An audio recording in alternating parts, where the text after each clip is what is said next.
Hello, my fellow foam flinging enthusiasts. It is I, Andrew, aka Dart Sweep, and welcome to another fun foam flinging filled episode of the Foam Zone. We got to get some type of sound machine that does the echo effect next time. But if you are joining us for the very first time, welcome. And if you are joining us again, welcome back. Thank you for joining us. The Foam Zone is a bi-weekly live streaming show where we interview everyone and anyone that is involved in any capacity of our hobby space that is foam flinging, whether it be club admins or modders, designers, players, anyone, comp players, anyone. If you are someone that loves to fling foam, we would love to have you on the show. Friendly reminder, if you have not done so already, please give us a thumbs up. Let your friends, family, anyone that you know about the World Foam Alliance. Hit that like and subscribe button. And please visit us at the worldfoamalliance.org website. Register yourself and your club, and we will get everyone connected. I know I keep saying that, but it's going to happen. I promise. Eventually, we have very exciting things in the works, and I guess that will lead into a segue for some housekeeping. Very exciting announcement. I would like to announce that we have formally added an additional team member to the World Foam Alliance team. Some of you may know them already, but I would like to congratulate and invite and welcome Faddle from the Uno side of our hobby. So Faddle will be joining our team and providing some credibility, some fresh energy, which is needed. So we're super excited, and we'll be making some announcements soon. So stay tuned for that. Let's see what else is happening. Battle of Endor just happened. That was a lot of fun. So thank you for everyone that was able to make it out for that. I think it was around 80 people. 200 FPS all day, natural cover in the woods in Maryland. Fantastic time. Thank you to everyone that was able to come out for that. So let's see. I don't know if there are any events that are coming up. I know that Uno's having something on November 16th. Puddletown is happening, as well as our guest that we'll be having on momentarily is having an event this weekend as well down in Southern Maryland. And we'll talk about that, of course, as we get into the show. But yeah, I think that is pretty much it. No real large scale news events or anything like that. If you've seen any blaster releases or any news that you can think of, please drop that down in the live chat comment section. See if we can get our super chat going. We will not be having our call-in number this evening. Unfortunately, man behind the curtain is preoccupied with family life. But we will be getting back to that at some point. Another exciting news is that we at the World Foam Alliance are going to be collaborating with Containment Crew this year for our Nerfs giving drive. So a little pivot, a little improvising here, just due to everyone's scheduling and everything. So stay tuned for that. Again, if you are interested in participating, donating, or anything like that, please feel free to contact myself, Al the Geek, if you would like to participate. And we're going to figure out kind of the logistics of everything as we get closer to the drive. But that's the Thomas Corbin charity drive for socks. That'll be coming up as we get closer to the new year. So stay tuned for that. Trying to get my tablet going. I'm running a little bit behind schedule here. So that's pretty much it as far as housekeeping goes. But let's see. There we go. All right. So, I guess now would be a good time to introduce our guests for the evening. I had the pleasure of meeting our guests. I want to say it was about, I think it was a couple of years ago, actually, through an event they were co-hosting. Was the first time I met them. They are currently the team captains and founding members of Dart Royalty, pro foam flinging team that has competed in many comp events in the past year. So we'll be talking about that. And they also host occasional blaster battles that are held in a indoor airsoft arena. So that is something that we'd love to discuss and talk about as well. So lots of good things, lots of cool things going on with them. But without further ado, also, they are starting a YouTube channel. So they have just started releasing some really good content. So if you get a chance, definitely check them out and show them some love. But I don't know why my tablet just keep closing up. There we go. All right. So I would like to introduce who I consider pretty good friends. I've been over to their house and have had pizza. So that counts for something, I think. So we have Stephen Shelton and his lovely better half, Liz Shelton of Dart Royalty. How are you guys? Hey. Fantastic. How you doing, Andrew?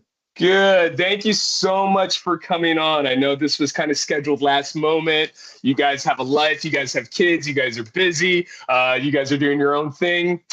So I appreciate you guys taking the time and effort to come on. But so I just wanted to kind of have you guys on because you guys have a lot going on, and I know you guys are gearing up for a very busy year that is 2025 coming up. So also a unique aspect of this is that you guys are a couple, obviously, or maybe not obviously, but you are a couple, happily married, I'd like to think, with kids. So I'd love to hear the dynamic of that relationship and everything that is involved with having a family and a life and trying to balance things out with foam fling. I know it's not easy all the time, but somehow you guys are able to manage it. And it's super exciting to kind of see you guys develop and progress and grow. Oh, I do have, sorry, not to cut you off. I do have confirmation from Archer that Sub-Zero will be returning for the winter. So stay tuned for that.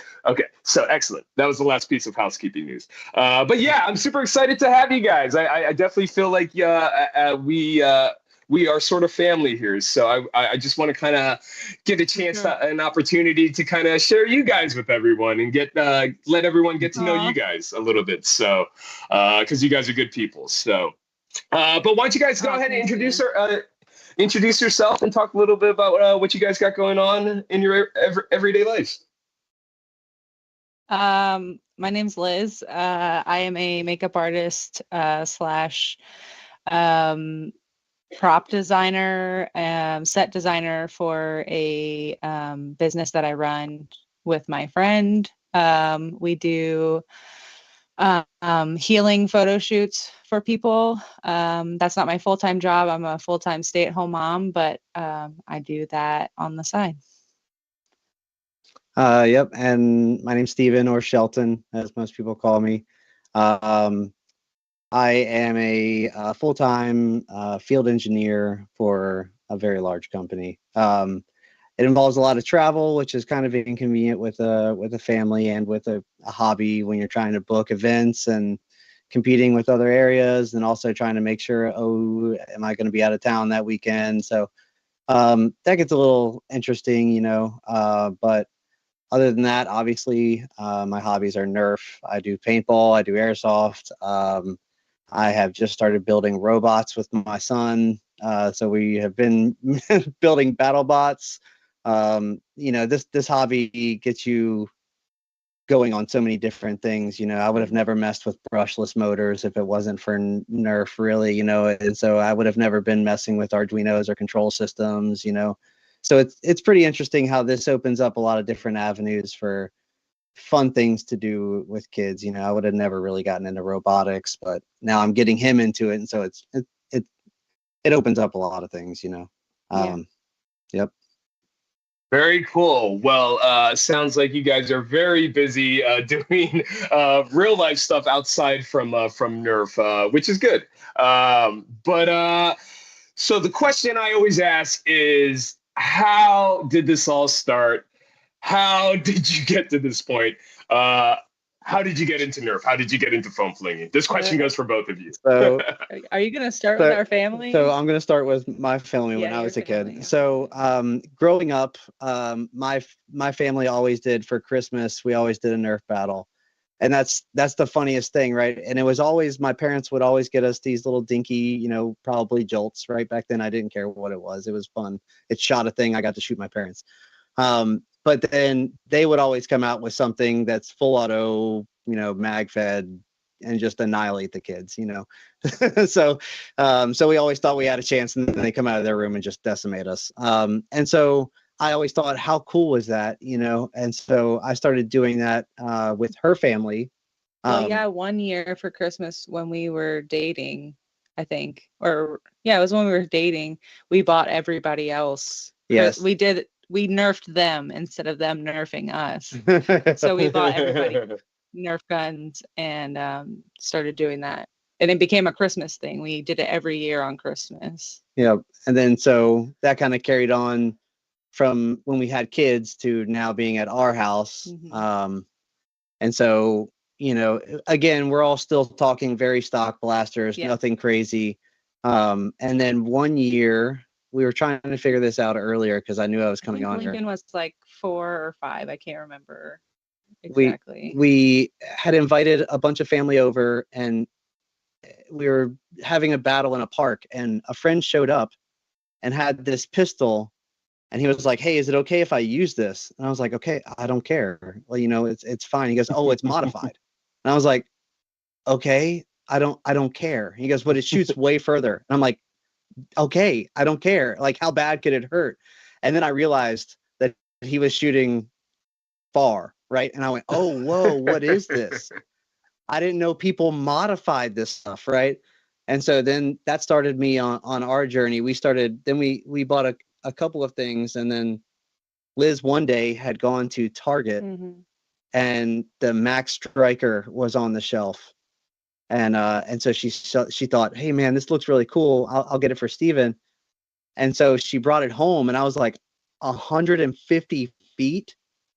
There's no way, right? And then of course we open it, and it shoots just insane, right? Better than anything I had ever seen. And so, we were playing with that, and I thought, I can't play with the kids with this. What is this for? I don't understand it.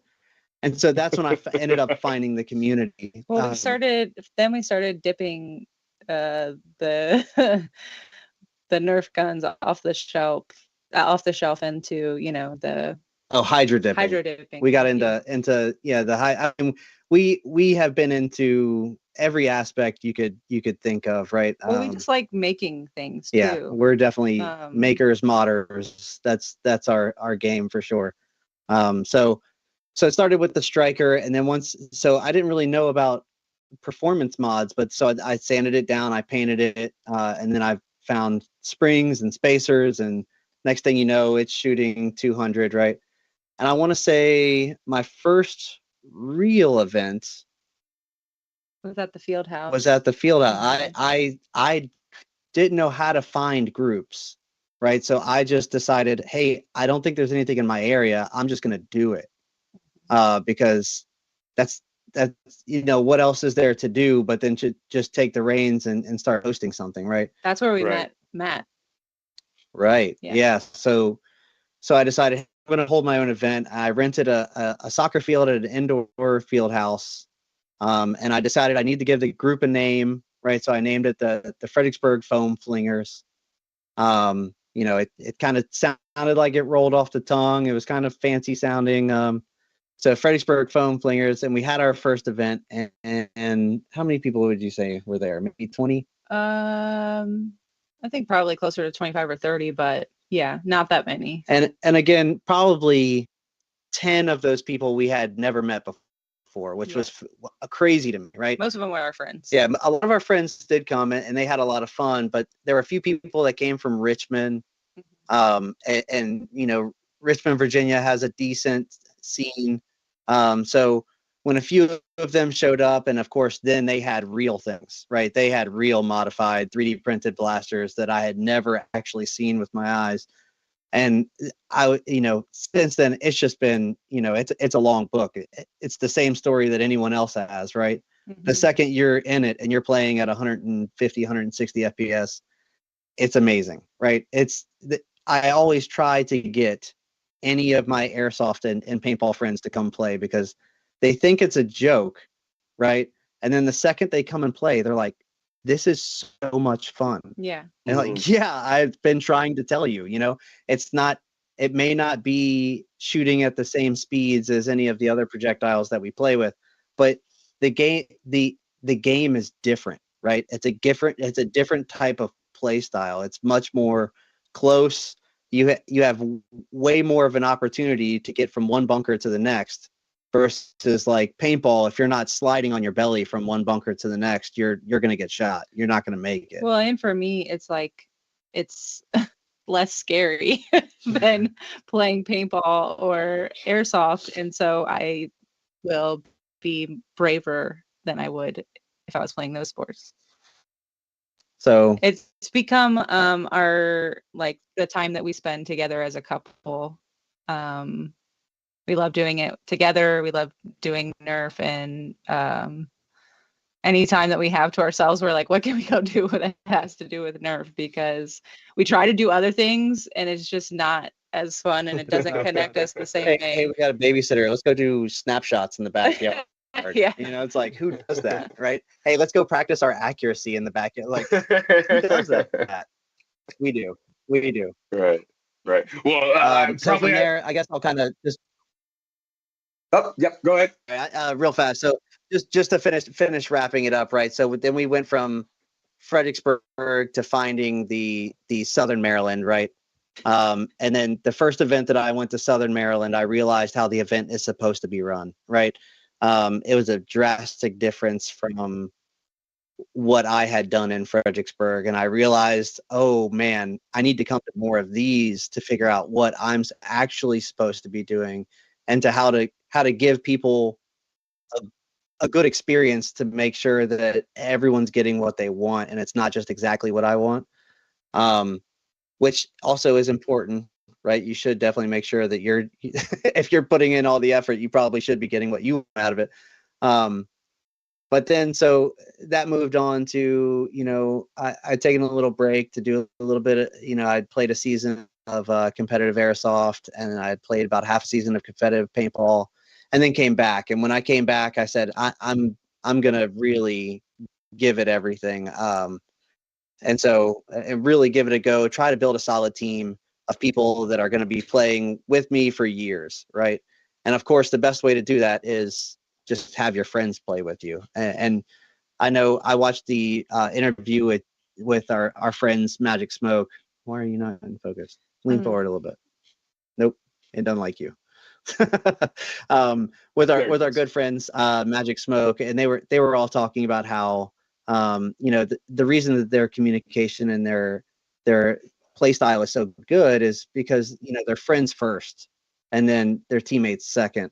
And I feel like that's what Dark Royalty has going for it a lot, is that at any given time, we can just call up everyone and say, hey, we're going to have a team meeting at our house. Come on over. And we may watch footage. We may not even talk Nerf, right? But most of the time we do, especially if there's an event on the horizon. We're always talking about, hey, what are our call outs? What are we calling this bunker? Just stuff like that. Nerf has become a big part of our life, even though, like you said, we still do have a normal life outside of Nerf. We have 3 kids. We have 3-year-old twins, and then we have a 10-year-old as well. So, and a lot of people from the Nerf community know Link, because man, that's a character right there. Yeah, Lincoln is something special. Yeah, definitely an awesome kid, and I think he has photobombed a few of my videos occasionally. So if you're looking for a fun Nerfer that's hiding behind a bunch of cover, check out some of the videos. So yeah, I mean, at this point, you were saying that you're less scared of playing Nerf than you are paintball and airsoft. But I think at this point, it might be a placebo effect since we're getting to that kind of same high performance of airsoft and paintball. But no, that's awesome. And also being a female in the hobby space as well, and in the comp space is extremely unique too. As you know, it's predominantly dominated by men in there. So and it's always great to see everyone having opportunities to play. So and it sounded like to me, my next question is you. Go ahead, Liz. I was just gonna say I really enjoy being in male-dominated sports. I used to first I played roller derby, and then I really enjoyed park skating with my roller skates, and that is all full of just male energy. And I mean, you catch females here and there, but I don't know. There's just something that I really enjoy about being one of the females in like a male-dominated sport. It's where I thrive, I think. She holds her own against any of the top comp players. Absolutely. I've been smoked by Liz a few thanks, times, babe. so I vouch for it. So,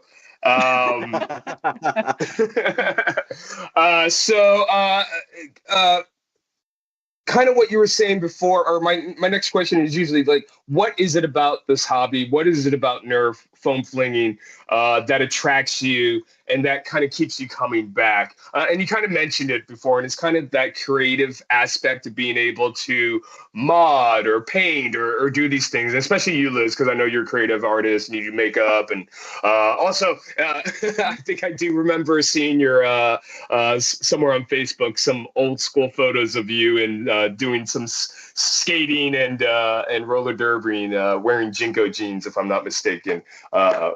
Fun stuff. So, but yeah, what is it about the hobby that you love? Me or Steven or both? Both of you guys. Do you want to go first? Sure. So, what made me really want to double down on Nerf? It's a few things, and it's not so straightforward. One of the things is that it is still like a relaxed nature. There's a playful nature, even in comp, right? We're serious. When we're on the field, we're serious. If you mess up on our team, we're going to talk about it. No one's yelling at each other, like mad at each other, or anything like that. But it's serious, right? It's we want to win, right? But also, I'm so happy for so many other teams to win. We've made so many friends. When we got beat by Midnight, I was so happy for them. I know some of those guys, those are the nicest dudes. Yeah. You know what I mean? And so when we got knocked out of Maryland Foam Tournament by Midnight, it was fine. I was like, cool.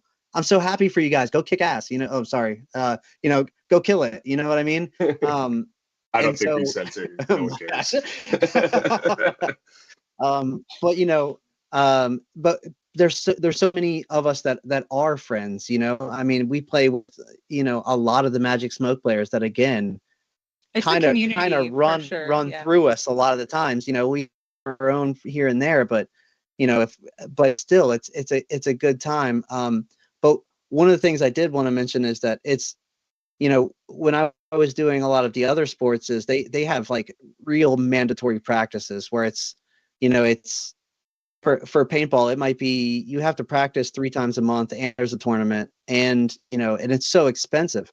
And I know I'm probably not the best person to say this because I hold events that do cost money and I know a lot of people don't, right? But I do try to provide the extra kind of experience, right? So like this Saturday, we'll get into it in a little bit, but just a little brief, it'll be at a paintball park on a speedball field, sorry. So it's a little bit different, right?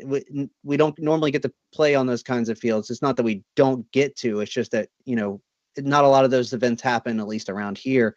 So it's a little bit different, just like the events I hold at the airsoft facility.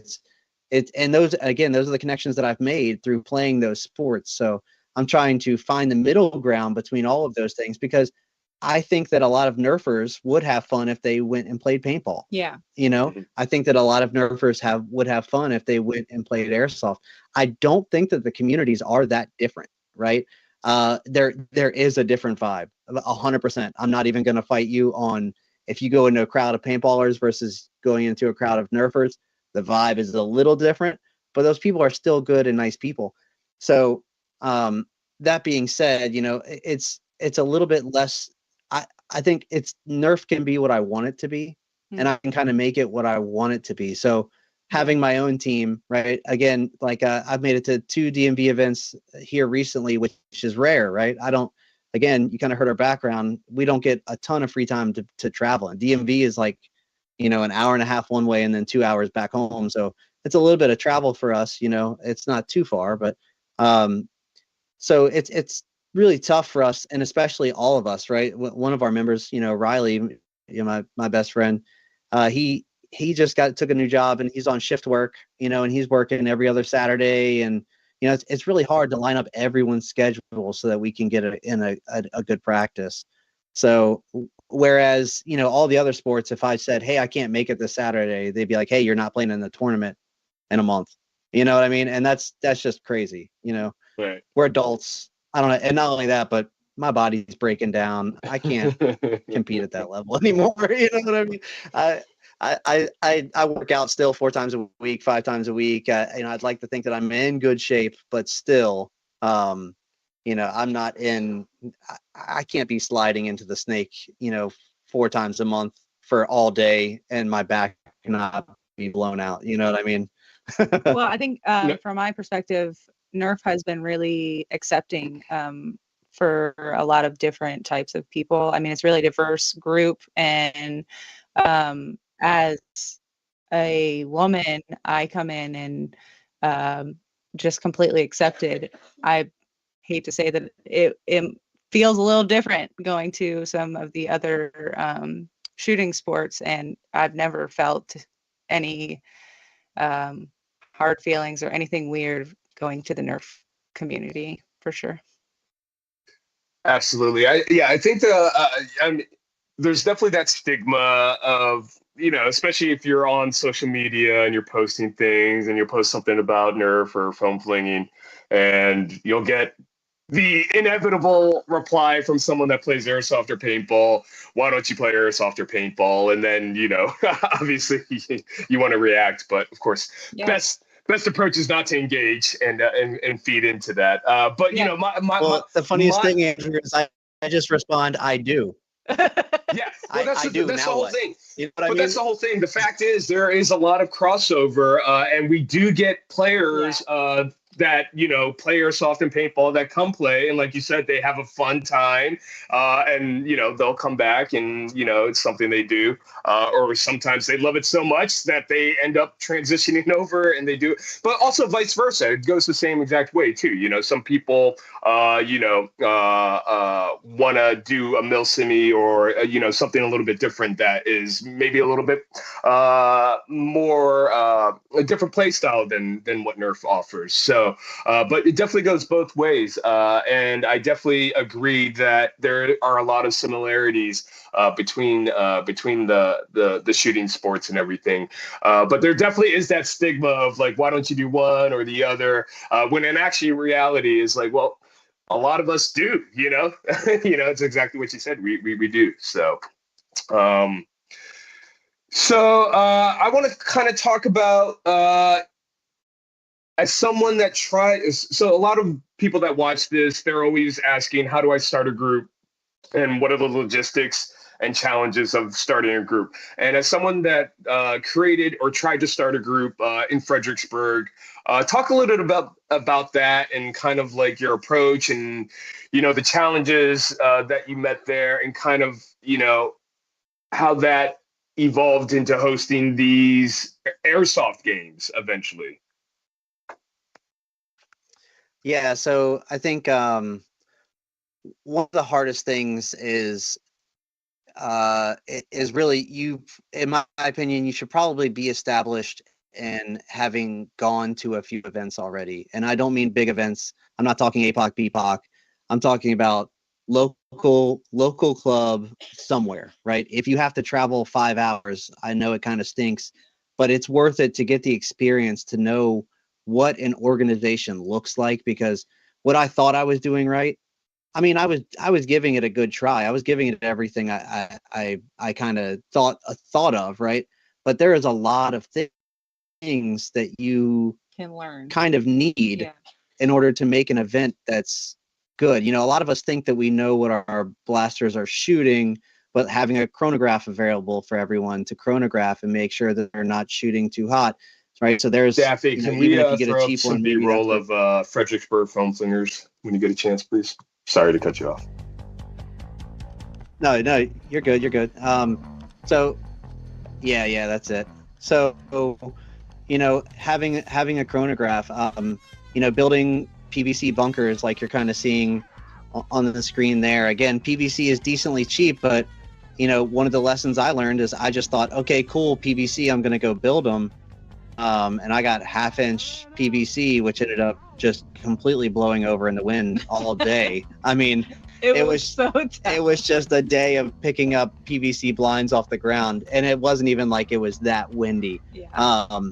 So you know, we learned a lot, and it is a lot that you have to kind of do, right? You have to. It's not everything that you have to do, right? Like you don't have to supply a community dart bin, and then for a while, for the first couple events that we ran, we didn't have a community dart bin, but we did say, right, everything that's shot on the field goes to the community dart bin. And so then we did pile up a community dart bin. And from that point on, you're welcome to use our darts, but everything that's shot on the field, you know, goes to the community dart bin. And so that worked out. That helped us because, you know, darts are one of the most expensive parts, although they are reusable. You know, just after you host an event and going back to your house and going through the entire dart bin and kind of throwing away everything that's decapped, you know, every dart that's no good, or, you know, what have you. It's and kind of like you said, the logistics, right? Now I have all these PVC blinds that can be broken down, and, like, you know, the little green pop-ups that everyone in the hobby kind of uses. But do we have the space to keep them? Right, exactly. Where are you going to store them No. even when they're broken down? And then when they are broken down and stored, how do you get them? How are you getting all of your blaster stuff and all of the equipment to run the event to the park and set up? And then, you know, if in the event that maybe you're playing at a park that you didn't reserve the field because it costs $200, then it's a little bit weird. Like, okay, am I gonna get there? And then there's a soccer team practicing on the field, and now I've got to contact everyone and say, hey, we're just gonna play in the woods or something, you know. Which is why, you know, that was a big reason why I kind of shifted to holding events to facilities that are already ready to rock, right? So it makes me holding the events a whole lot easier. Like I've now got timer buckets that I've made from Adam. Oh man, what's his project called? The Franken timer. So I've got two of the Franken timers that I run at the airsoft place. And we don't have to store those things. The PVC. Thank you. PVC bunkers. We don't have a whole lot of space in our house. We still have them. Don't tell her. I still have them. Oh. Yeah, I still have them for practicing in the backyard. I still have a couple of pop-up bunkers, again, for just practice shooting around in the backyard. A couple of them is different than all of them. I have all of them. But was that just me unloading on some little kid? Sorry. Erase that footage. Is there anything different? Is there anything different? If it's not Dark Sweep Magnum, I don't know what. Is it real? Yeah, so it is difficult. It's a lot of things that you need. Again, maybe you don't need, but a lot of things that are convenient to have at your first event. You know, you only have one chance to make a first impression on somebody that's coming to your event for the first time. Yeah. And if they come to your event and they have a bad time, or they see it's really disorganized, or whatever it is, then they're kind of put off, and then you might not ever see that person again. And I don't think that we really had that. Our community was pretty good. I don't know of anyone that came and was like, man, this kind of stinks. We shouldn't come back. But at the time, again, I'm a proponent of just charging whatever I have put into the event. I'm not looking to make any money on anything that I run. I just want to break even and play Nerf, right? Yeah. And so at a lot of our events, like even this Saturday, we'll be taking turns reffing. That way both of us get to play, but then also there's someone controlling the game, right? So that we can call maybe when a game's over or whatever.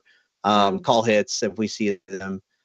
But you want to make sure, especially if people are paying a little bit more than they're used to paying for Nerf, that they're getting what they we just had a big discussion in the Uno chat about this, and I kind of got run over. I don't think many people agree with me, and that's okay. But the argument is that people don't see the value in paying a little bit more for an event when it's only maybe a 10% improvement on quality.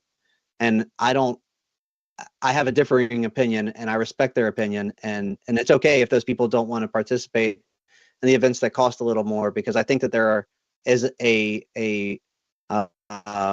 plethora of people that are willing to pay a little bit extra to have a little bit premium of a product. I was just going to caveat off of what you were saying about going from the PVC bunkers to like other event spaces that already have bunkers. A lot of the people who were coming to our Fredericksburg Foam Flingers events were coming from places that weren't Fredericksburg. They were coming from Richmond, or they were coming from Maryland, or they were coming from other places. We had a few people come from North Carolina. Yes.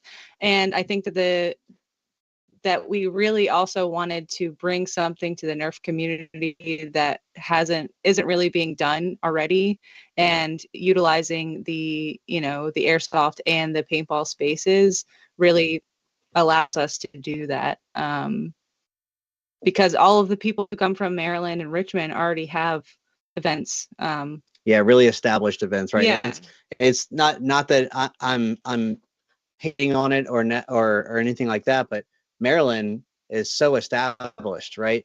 3 weekends out of the month is taken. So then when you're trying to book an event that doesn't conflict with anything going on in Maryland, but then also there's Link. But then you're also, I'm trying to check in with TNT all the time and make sure I'm not scheduling an event when theirs is, but it's hard, especially when you have a busy life. Sometimes you just have to book something the same day. And I always feel bad having to do that, like if TNT is running an event. Yeah, we try really hard not to do that. Yeah. And then, and then I book an event, or I think one time I booked an event, and then like the next day someone else announced an event, and I knew that it was going to blow mine out of the water and no one was going to come. And I was like, dang it, man, that kind of stinks. Right. So it's an up and down with running events, but there is no feeling like running an event and you can see everyone happy, and you get so many people that come up to you and say, thank you for running this event. I had so much fun, and it's like, that's the stuff that keeps it going. Right. Like that is literally why we're doing this, is because I've had enough people come up to me and say, hey, I had so much fun. Right. And it's an experience around here that almost no one in the Nerf community has had. Now, some have, right? But not a lot of people have played in an airsoft arena. Now they have, because a lot of people have come to my event. But before I was hosting those, no one had really played in like a real CQB building hallway environment, and so it was really cool to see Nerf adapt to that. Because when I was playing in that facility with airsoft, I always thought, man, Nerf is so much better for this environment than airsoft is. Airsoft, I can hit the other wall all the way from back here, but Nerf, you can't, right? And so now you've got to get a little closer. You have to get in the buildings, right? You have to get in the middle and see someone in their face when you shoot them, and that's kind of cool, For sure. Absolutely. So I just want to go to the chat real quick and just give quick shout outs. It looks like we got Louis is in the house. General Strife is always in the house. Wizard Bill, CR Nerf, what is up? Of course, Al the Geek, Danny Pack, and looks like Joe Fox, Xbox Games showed up at some point. So shout out to everyone that has joined us this evening. Yeah, and also since we're talking about clubs that have made it to your area, to the events, shout out to Hampton Roads Nerf Club and Richmond Nerf Club. So, uh, Yeah. how did you? Yeah, Tony, And I will say, Tony, what? Yeah. Yeah. So, sorry. I Yeah. Tony runs the events in Hampton. right.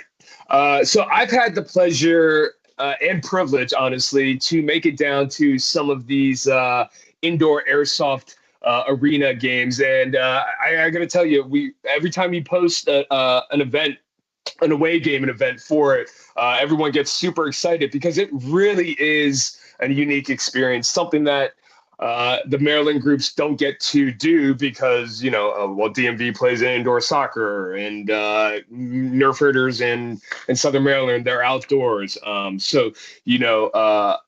There's definitely a different play style with having that much space and that large of a field or small of a field. But then, adding those components of the buildings and props, like having a rundown broken car in the middle of the playing field, and having Yeah. things like where you can raise a flag up, and just those little small things that you get to experience when you're playing airsoft and paintball. Now getting a chance to play a little CQB-ish, but if you want to, the space allows you to snipe if you just want to stay in the back, just because it's foam flinging. But there's a lot of different dynamic play style that you don't get to experience when you go to probably 9 out of 10 of your local blaster club events. So just kind of want to know how you were able to score that and kind of your thoughts on that, and we'll run some b-roll. Daffy, why don't you run my video of the highlight, Maryland Foam Alliance goes to Nerf After Dark. Should be mine. Maryland Foam Alliance goes to. Did I not send it? Oh, okay. Well, just run his then. All right. Yeah. So that place used to be called. Oh, geez, what did it used to be called? Is it not? Was Valhalla. it not Riverside? So it used to be called Valhalla Airsoft in Richmond, and that's where I actually that was the team that I played for a competitive speed soft. And so that was actually in a different building, in a different location in Richmond. And unfortunately, the owner had passed away, and the person who was running it ended up not being able to have the rights to the Valhalla facility. So, but the family, the surviving family, her to take all of the plywood in the bunkers. So she then took all of the plywood and bunkers and opened her own facility that is the River City Airsoft in Richmond, Virginia. And so at that point, I had stopped playing Speedsoft, but was still able to, get a hold of her. And I was still playing at the facility. I just wasn't playing Speedsoft. And so I just had the idea one day and say, hey, what do you think about, me running a Nerf event there? And she said, I love it. Let's come up with a flat fee and we'll run it. So the first time I was really nervous because it was expensive for me to rent the facility. And I thought, man, if 5 people show up, I'm so screwed. Because if 5 people show up, I'm going to be out of so much money. And again, I'm not in it to make money. I just don't want to lose a lot of money. And so I did go down, but a lot of people did show up, and it was a great time. I'm really thankful for Adam, who showed up to the first event and had a third timer box, and it was very helpful. And Yeah. he also did help me with running the timer box, because at that point I had just built the timer boxes and didn't really, I knew how to kind of work But it. you were the only one, and so it was really hard for me to help him because I had no idea about the timer boxes. So having Adam there was really Yeah, man, Priceless. I owe you a lot, man. And so having, again, that's what's great about the community is he could have just said, "Hey, man, you're on your own. I'm going to go load my mags," and instead he stayed out on the field and helped me set up the timers and The whole time. make sure the game was going right. But so that was the first one. And then I thought, wow, there's not really a way it could get bigger than this. I mean, maybe it was 30 people who showed up, right? And I thought, there's no way it gets bigger than this. And then it got bigger. Yeah, the next and then time I had more people. And then it got bigger, right? It was amazing. Unfortunately, they did somewhat close down, but before they actually officially closed down, it was bought by a new owner. And so it took a long time to kind of secure comfort with the new owner for letting me come in. He's very airsoft oriented and really doesn't want to close his building early to the airsofters to let us come in. And so which is why it's Nerf at night, because that's the only time we can get it. Right. So we've booked something for December, a birthday party for this gal here. And so I love Nerf so much. That's what I wanted to do for my birthday. so I booked that event for her birthday, and then I bought her a BK1S that's still sitting in the box. It came in 2 days ago. I plan on maybe doing an unboxing video and kind of building it. Anyways, that's beside the point. I modded mine and took it to DMV on Sunday, and it was Jam City. I couldn't get that thing to fire a dart to save my life. Don't change the motor. Leave it how it is. You get in the Discord servers and they tell you to change the motor and the grip. Don't do it. Don't do it. No, it's good. It's bad. Okay. I did it, and I could not get a dart for the freaking barrel to save my life. And so it's back to stock right now, and it's shooting great. So hers we'll get into soon. But anyways, the airsoft facility. So that's how we got it, right? I had a connection sold it to a new person. I made sure to keep an open line of contact with the new owner. He was just very reluctant to, let us come in. He said he needed a lot of advance notice so that he could put it out to all of his airsofters so that he could close early.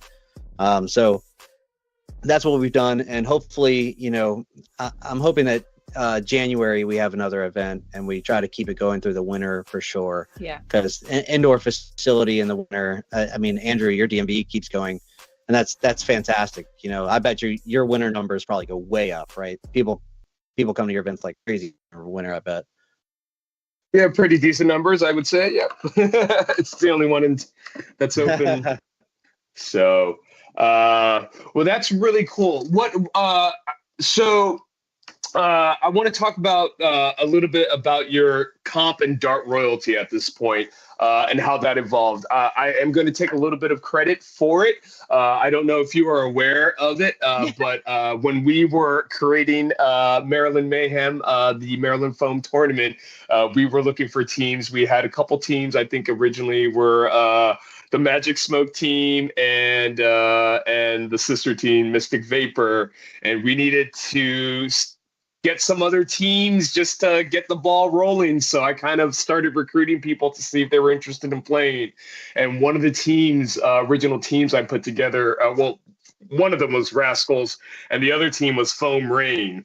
And I had asked originally, I think it was RJ and Bree. I think there was Justin Blair, Gerald. I think Matt Ramey was on there originally. So a few guys, it was kind of a hodgepodge mixture of Virginia, Maryland, and Ohio that came together. And then at some point, kind of you guys did kind of what Magic Smoke had to do and kind of outgrew one team and kind of split off. And that's kind of the birth of Dart Royalty. But why don't you give me your story of Dart Royalty and how that came about? You want me to tell it? So So around that time when you were putting the team together, Matt Ramey did get a hold of me and he said, "Hey man, we really want to play Maryland Foam Tournament. Can you play with us?" And that same weekend, I had an event up at Extreme Airsoft in Rhode Island, and I was like, "Dude, I can't. I'm gonna be out of town. I can't." And I watched the live stream and regretted playing. I wish that I would have been at the Maryland Foam Tournament. So I missed the first one, right? But then, what was it? APOC. Mhm. So APOC and Last year. BPOC of last year, right, 2023. We had decided, hey, we're going to team up, and we were pretty good friends with Matt. We are pretty good friends with Matt, and so he said, hey, you should come and blah blah blah. And again, I during that time I had gotten a few of my friends to come out and play paintball with me and play airsoft, right? And I got them to come out and play, and they said, man, this is so much fun. I said, yeah, you could do this too. We can do this. And I ended up getting enough people that wanted to come and play where I said, hey, I think we need to break up into two teams for BPOC. This was BPOC 2023. So we had Foam Rain A and Foam Rain B. And it was so cool, right? We felt like one team, but we were playing obviously as two different teams. And of course, APOC, we stuck together like lamb and tuna fish. You couldn't separate us. And so the year goes on, we keep playing, but it's so hard when you're so separated. That I'm a type of guy where I need to have some sort of practices and open line of communication, and so I had enough of my friends that wanted to keep playing, and then Matt, who also lives a mile and a half down the road from me, who decided, hey, we probably need to just make a break off and create our own identity. Being Foam Rain and having Foam Rain A and Foam Rain B was cool, but it'd be cool if we had our own identity as well. And so we broke off. We're still good friends with everybody. We do consider ourselves the sister team of Foam Rain. And again, those guys are the best. RJ Bree, Gerald, oh my gosh, you'll never meet another guy like Gerald. Gerald he's one of my favorite guys. I love talking to Gerald. And so, and then they had Adam at Maryland Foam Tournament and another, I'm sorry, I don't know your name, buddy, but another guy from Ohio. Maybe his name was John. I don't know. I'm messing it up. But so we were next to them, in our loading area, and we did have to play them in the first round, just like every other team who had a sister team. We all somehow ended up having to play each other in the first round. And admittedly, we kind of got stomped out. Yeah. Yeah. And so from there on, we took it pretty serious. And so that was APOC, BPOC of last year. And then this past year in Maryland Foam Tournament, we took it serious. We had team practices when the field layout was released. I actually laminated a copy of it. I was drawing lines to figure out what bunker could see what bunker, when you could move from where to where, what the names of everything was. We have code names for everything, right? And so I took it just as serious as I would any of the other shooting sports that I play. And everyone else was, along for the ride. Not everyone was so committed, but they humored me. And just for an example, one of the silly, I love telling this story. So I came up with a call out, and no one steal this. Our Jangler is watching, so there's no guarantees. But Jang, don't take this. So the call out is poison, and the call out is poison because there's someone else on the same piece of cover as you. So let's just call it the Dorito, whatever you want to call it, right? Dorito, you're at the Dorito 50. And you're there and you're shooting the cross shot and you don't see the person come up on the exact same bunker as you, right? You can yell out poison, like, hey, this in this Oh, you're instance. giving away all of our stuff? And so this instance, it was actually Matt's son Mason that was playing on our team, and he was in a bunker, and Gerald came up to the same piece of bunker as Oh, that's one him. of my favorite moments. And so we all start yelling poison, poison, poison. And the funniest part is when I came up with that call sign, everyone was like, we'll never use this. This never happens. Like, this is so silly. And when we yelled it out, Mason knew exactly what to do and popped right over the bunker and got Gerald, and Gerald is the type of guys, if he would have passed Mason, he would have probably swept the whole team. Gerald's a beast. If he better not see your back, because he's going to get the whole team. So it was just one of those moments that it's so gratifying when you all come together as a team. You develop everything, right? I mean, again, we're friends first and we're a team second. So we're hanging out anyways. We might as well come up with call signs. We might as well come up with a strategy. We actually had different strategies for attacking and defending, depending on how many points we had. I think for me, one of the most gratifying things is getting better. Like, starting out, we were not that good. So, and then, the more and more we play, the better we get, and you can see the growth. And So- I love that. So not even just like the quality of maybe like the quality of our shots or understanding, movement, but it's actually the game type. A lot of what we play is flag dash, and Jang, we haven't gotten a lot of work in with your King of the Hill, but with flag dash, we would find ourselves a lot of the times where we would kill the entire other team and lose by points, right? And we were like, what are we doing? Yeah, how are we doing this? How do we keep losing by points, but we're killing everyone, And so that's when we started realizing, hey, we're not playing the game. like this isn't team deathmatch. Like, we got to actually play for the points, Yeah. And so, we took it a little bit more serious this past year, and we did better. Again, we're improving. I'd like to consider us, one of the top teams on the East Coast. I don't think that we're on the same level as a few of them, but that's okay. We're going to get there. We're putting in the work, and I think that's the most important part. Is you see the teams who are doing the best, they're playing the most. You look at Magic Smoke; those dudes are playing. I don't know if you know how much those dudes from Magic Smoke are playing. All those people, right? Those people from they play all the time. Well, There's our house dude is I'm a dude. yeah, right here. I'm a dude. She a dude. All the dudes. Dude. So,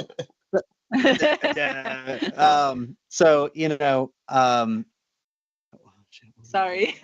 you just there we go. Oh, they play a lot. So Magic Smoke plays a lot, right? Orca, I'm on a beta with some of the Orca and Beef Squad crew, and they play a lot, right? The people that are the best, the people putting in the most work, and it shows when you play them too. Like, sometimes I one of the games we held our own against Magic Smoke, but one of the games it was like we died in like 20 seconds, which we had never really experienced that from anyone else. Like, what happened? Yeah. Like, I don't even understand how they got that advantage on us, Yeah. But it happened. It's because they know what to do, and they're game planning, and they play enough that sometimes they don't even have to talk. Yeah. Right. Yeah. I mean, they see the body language of their other player, and they know what they're doing. Yeah, they know what they're about to do. Yeah. So we're getting there with Dark Royalty, and hopefully, over this next year we can become one of the top competitors for sure. Coming for you. Yeah, absolutely. And I think it's kind of like what Liz said earlier, or at least I agree. And something I always say is the goal should always be to do and improve just slightly better than your previous performance. So as long as you're doing that every single time and not degressing and always progressing, just doing a little bit better, you can't really ask for more. And so that's exciting. And I can definitely say, as someone who's played with Magic Smoke, definitely has an advantage for when the team was formed. That the fact was, between the 3 events that were going on in Maryland and then the 2 nightly UMBC HVZ missions, and then hanging out after each event, innately just that chemistry developed over time. And that was at the beginning of when comp was trying, kind of forming into what it is now. So that's definitely an advantage, and definitely something that if you can do and have a team that you're friends with, and you guys do things outside of foam flinging, definitely is a huge advantage to have. And again, like the more you play, obviously, just like anything else, the more you practice, the better you get. So, and like Wizard Build says, practice makes perfect for sure. I am curious, as a comp player, someone that's played paintball and airsoft, do you see any of that translate to foam flinging, to comp, to competitive Nerf? For sure. Oh yeah. I mean, it all helps. Nothing hurts. I mean, we just went and played paintball a couple of weeks ago, and we were talking about how they help each other. Like if you play both, they help each other in different ways. Yeah, I think a lot of the other sports teach a lot of different things. So I think having the background in both of those and playing competitive in airsoft and paintball before Nerf, I think it prepares you for a lot of the things that other people that are playing comp, Nerf, and maybe haven't played any other competitive shooting sports. There are a lot of drills that we go through all the time that a lot of the mainly Nerfers have never really run through, and it may be things that they do naturally, but a lot of people don't do naturally. Like just as simple as something like, let's say you want to move to the bunker in front of you, not just checking to make sure that there's not anyone shooting at you right directly in front of you. Okay, cool. I've checked that no one's looking at me down the tape. Look inside, check off the bunkers that everywhere else that can see you, and then make your move. And also don't hesitate, right? Once you verify that there's no darts coming at you, move, right? A lot of the times when I see people get shot out where they're making kind of an easy move, it's because they hesitate and they kind of show their body, and then they kind of really give it the move. And by that point, you're already got. I will say that in the cool thing about Nerf is that you can kind of get a little risky as long as you're not playing Magic Smoke. You can get a little risky with poking your head up and looking, as long as you're pretty quick at looking, most of the time somebody's not, targets on you and shoots you with a dart. And that's what's great about Nerf is the ammo cap. With paintball, it's kind of sad when you sit there and shoot a lane and you're literally thinking, wow, I'm putting $20 where there's no bodies. Yeah. I'm just shooting a lane so that someone doesn't get into snake, and that does help my team, but geez, I'm just literally wasting money right now, and so that's pretty depressing. But anyways, so with Nerf, it's much more like shoot on sight. For instance, this past weekend, I was, and I'm going to use the term here, and I'm sorry for anyone who doesn't like it, but I just call it gun battling, blaster battling, whatever. So I was blaster battling Justice, and we were both in the opposite corners, right? We were in the Dorito corners, and it's just as simple as I saw. Why don't we play that footage, DMV, Daffy? Yeah. So I'm, him and I are peeking out, and I notice, okay, he's peeking out, side, and then he's going top. So then I just start, what some people would call pre-firing, expecting him to poke up, groundhog up out the top of the bunker. And when you're playing with a Springer, that's pretty okay, right? Because if the round is 2 minutes and I have 60 darts, that means I'm allowed to shoot a dart every other second. That's okay. You know what I mean? That's okay. I can deal with that. I can kind of go through a little bit of ammo. And so back to the original question, there's a lot of crossover with even just with knowing your lines. The biggest thing that I see with local teams that maybe are struggling to get wins against teams that have been around for a while is it's all communication. Mm-hmm. It's an open line of communication on the field and being able to talk and not only talk, but you have to be able to comprehend and dissect information under stress. Process it. Yeah, you have to be able to process the information that you're given under stress. I can tell you all day that there's someone in the snake corner, but unless you can process that information and then know that you're the person that's supposed to shoot the snake corner when I tell you that there's someone in snake corner, then it's useless. I might as well not even call it out, right? So communication, and that's why we come up with a lot of code names, so that I don't have to call out snake corner and then the person that's in snake corner knows that I just called out snake corner, right? So having code names for everything is great.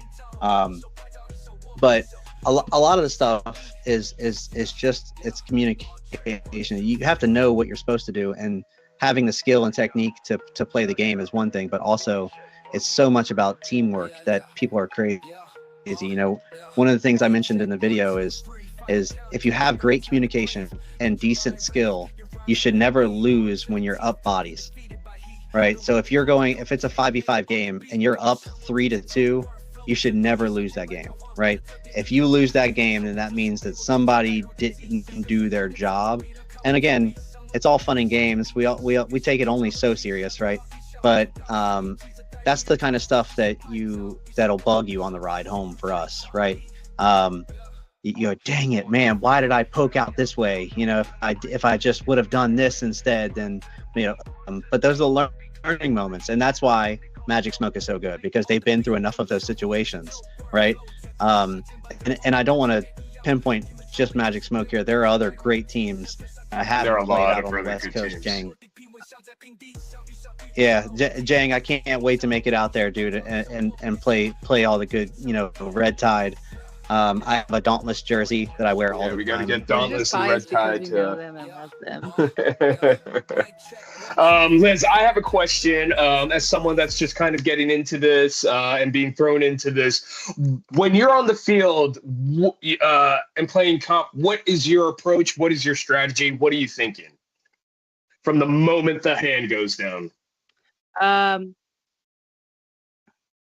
I want to know what I'm doing before I'm going out there. So I really enjoy, like, if I'm not playing with Dart Royalty, if we're playing, with random people, I want everybody else is going, so that I can know where I fill in the gaps. And something I've really been working on is the communication, because Steven's a natural at just talking the whole time that some things like that we're playing, and I have to really work on that more.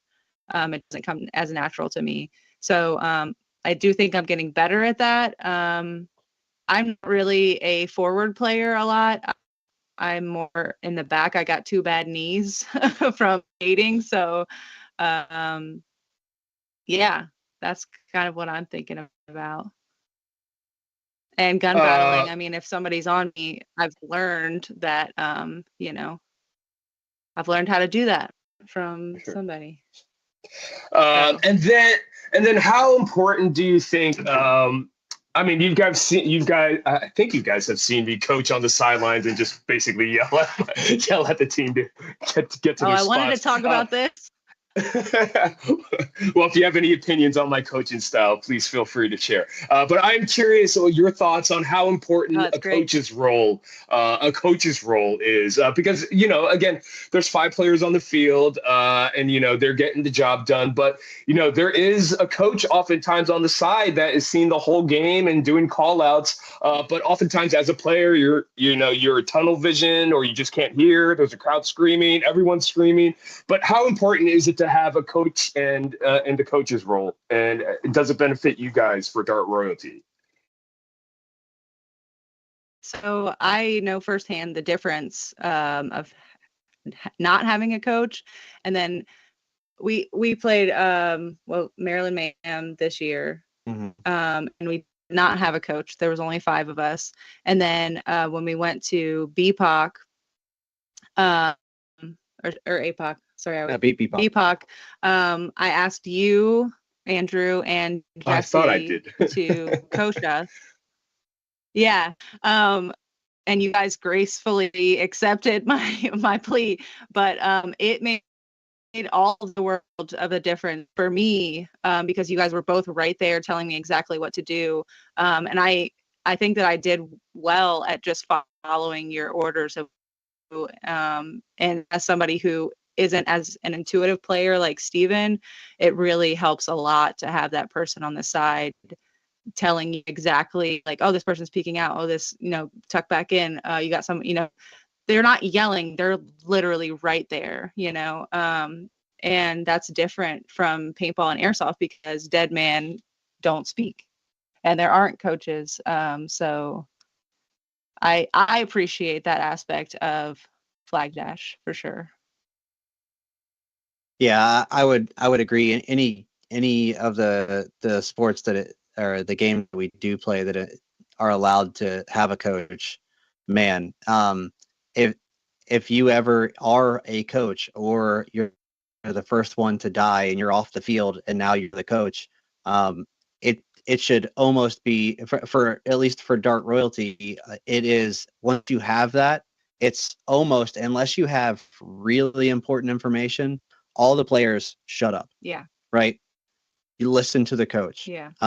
Because that person can see the whole field and knows what to do. Right. You may be like Andrew was saying, I mostly play snake. I may get tunnel vision on the snake. I may be in the snake and battling the other person that's in the snake. And then I may hear from the coach, like, hey, you got somebody coming down the highway, right? Or on the inside, right? That's what we call the inside of the snake, right? You got somebody running you down on the highway that I would have never known. And if I was calling out something, then I wouldn't have heard them talk, right? I wouldn't have heard them say what they said. So having a coach is so beneficial. Having said that, the game type that I have designed is Xstart. Is the game type that I've made, and we have played it down in Fredericksburg once, and we will be trying it out this weekend again. Yeah.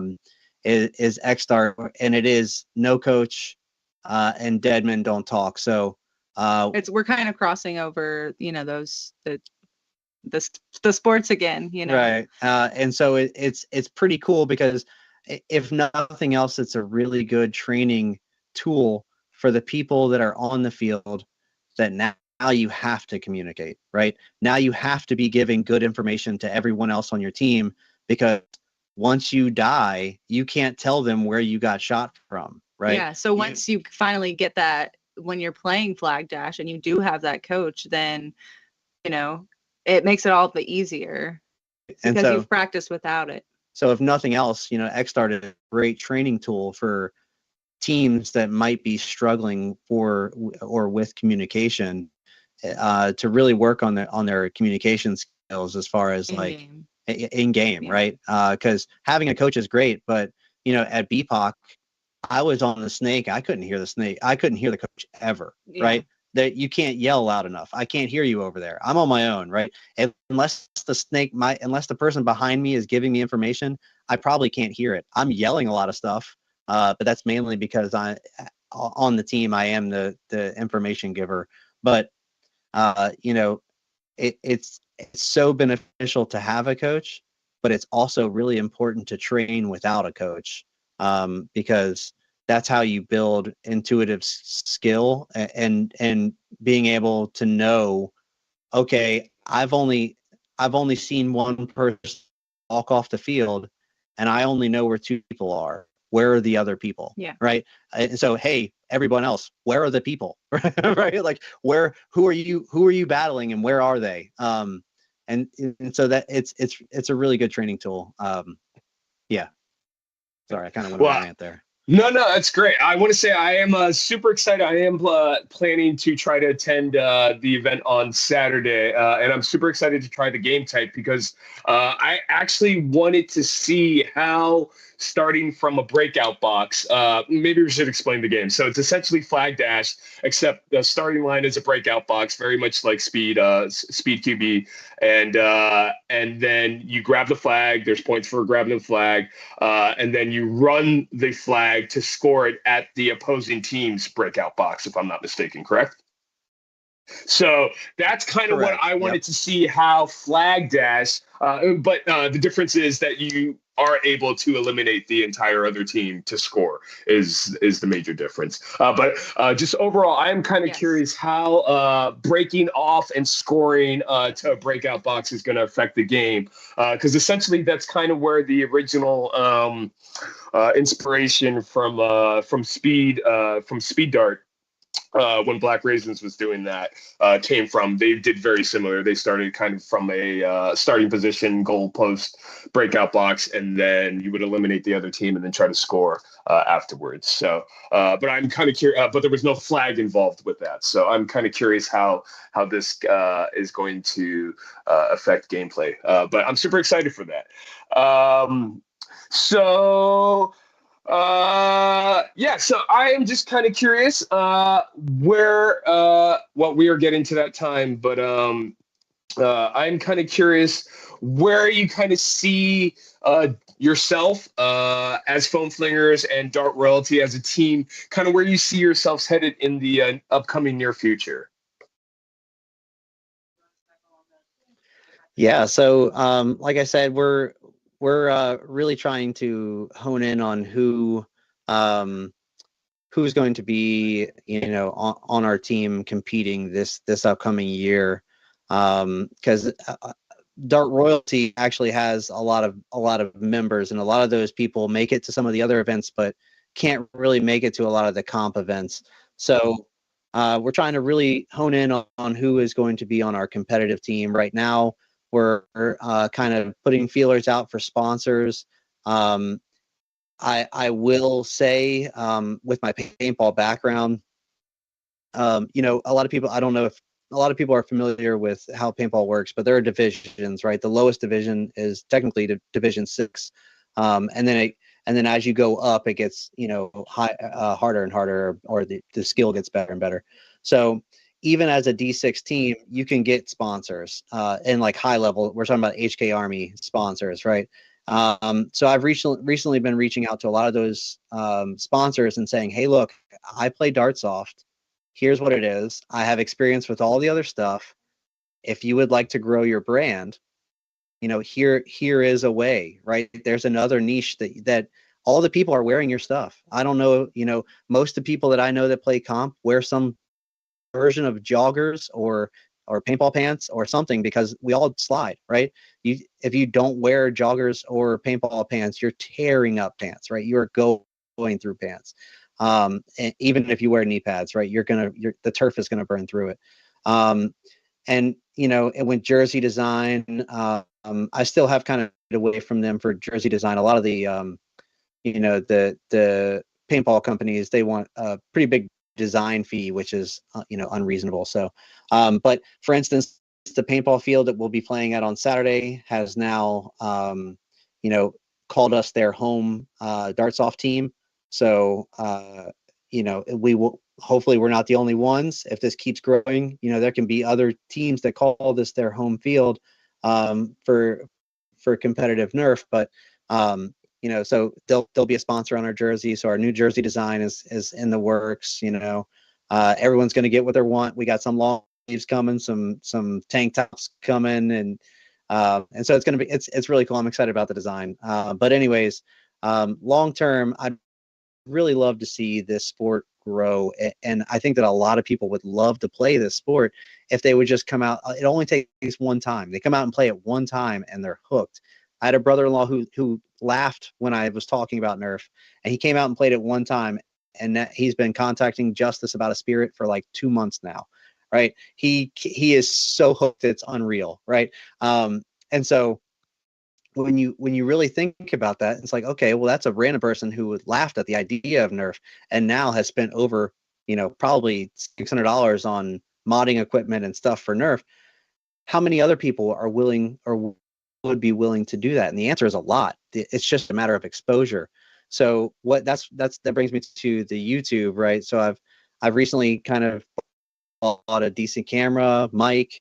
I'm trying to really get good content. One thing that I noticed is I couldn't find a lot of, right? Andrew, you make some, and so I'll call you out, right? The Art Sweep channel is fantastic. but so many people in the Nerf community shoot first person, and I do too, right? Because I want to go back and watch my footage, but it's not, I can't sit there and watch a 10-minute video of first person footage. I just get bored of it and I end up clicking off of it. But what's really cool, and I'll call it Gotham up in Uno, right? He started making that hype video he made from one event that we went to, and it was a lot of slow-mo. It was crazy music going to it, and I'll tell you what, he called it like the hype video, and it was legit. I got done watching that thing, I'm like, man, I need to go shoot. I need to go in the backyard and shoot. Like, I'm so pumped up. And so that's what I'm gearing towards. I'd like to move the channel a little bit more towards being a little vloggy, but not too much. I still want to focus on gameplay, but I would just like to, expose the hobby and competitive Nerf to people who would be accepting of it, and making a really cool video as a way to get people into it, right? They see it, they get hyped on it, they go, man, all that slow-mo, the action, the slow-mo, you can see the darts going by, that's so cool. And now I want to go, all right, well, maybe I should go try it, let me get, I've got 2 people at work that watch my video and going, hey man, when's your next event? I want to come try this looks really cool. And that's what it takes to grow the sport.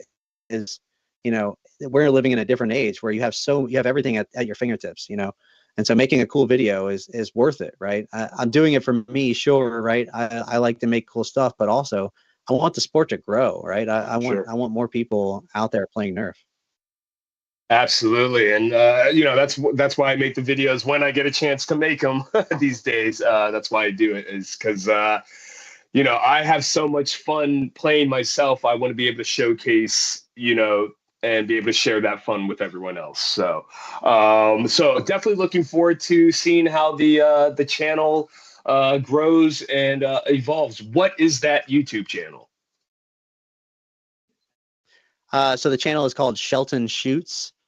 And again, I named it that because I don't just play a Nerf. So I think that I am in a decent position to post a plethora of different type of shooting sports, and not force, but kind of expose people to different things. Maybe there's people that have only played Nerf and think, man, I would like to try paintball, and I think that that's good. I think playing more than one thing betters you at something, right? I've seen Jesse from Magic Smoke go play airsoft, right? That's only going to make you better, right? And so anytime you can put something in your hand and shoot it and get more accurate with your shot, no matter what it is going to help and be beneficial. But yeah, Shelton Shoots is the YouTube, and you'll find, a little bit of Maryland foam first person, but again, I'm trying to get away from that and shoot more, third person, and mix in first person here and there, but not show whole matches, right? It's so hard to sit through in a whole match of somebody's first person. I so agree. just highlights, For sure, absolutely. No one wants to watch me miss 100 times, anyways, right? Or watch my BK1S jam for 3 minutes straight. That's right. Well, we'll talk. I want to talk about that afterwards. So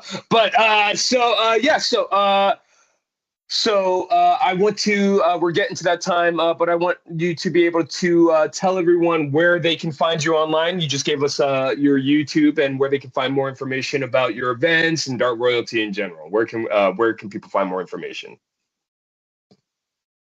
Yep. So I post all my events on Facebook. So it's just my name, Steven Shelton, STEPH with a PH. I'm weird like that.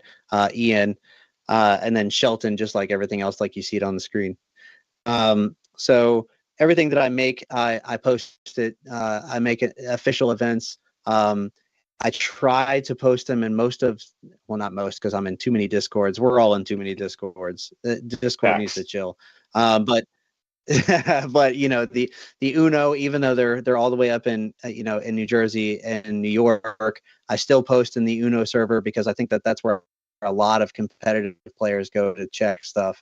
So I post in the Uno server, I post in the Maryland server, events that I'm hosting.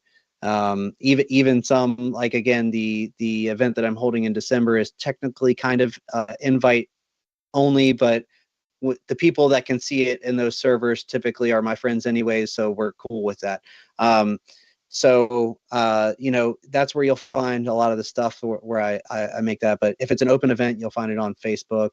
And I have an Instagram, but I don't use it very much. So don't even bother. Fair. That is fair. Well, I know Liz is probably doing something, getting things ready in the background, but I do want to thank you both for joining us this evening. It was an extreme pleasure. I'm glad we actually finally dedicated a good amount of time to some comp talk. It's been a minute since we've had a discussion on comp and just kind of philosophy and approach. So this was fantastic. Super excited to come out this weekend and fling some foam with you. I hope they allow drones. I'll ask you later. And then looking forward to hopefully getting the Airsoft Arena games back up going next year. So a lot of exciting stuff. Again, really appreciate you guys coming on. You guys, if you want more information, Shelton Shoots, Discord, and YouTube. So appreciate you guys, and I'll see you guys this Saturday. For everyone else, I just want to thank you guys for joining us again this evening. We will be back in 2 weeks, hopefully, and I should be able to provide the lineup sooner than later. But next week, we'll be back with another episode of Get Off My Lawn with none other than Al the Geek and Captain Xavier. Should be a lot of fun. Otherwise, enjoy your week, enjoy your weekend, and if you end up at a blaster battle, don't forget to dart sweet. Have a good one, guys.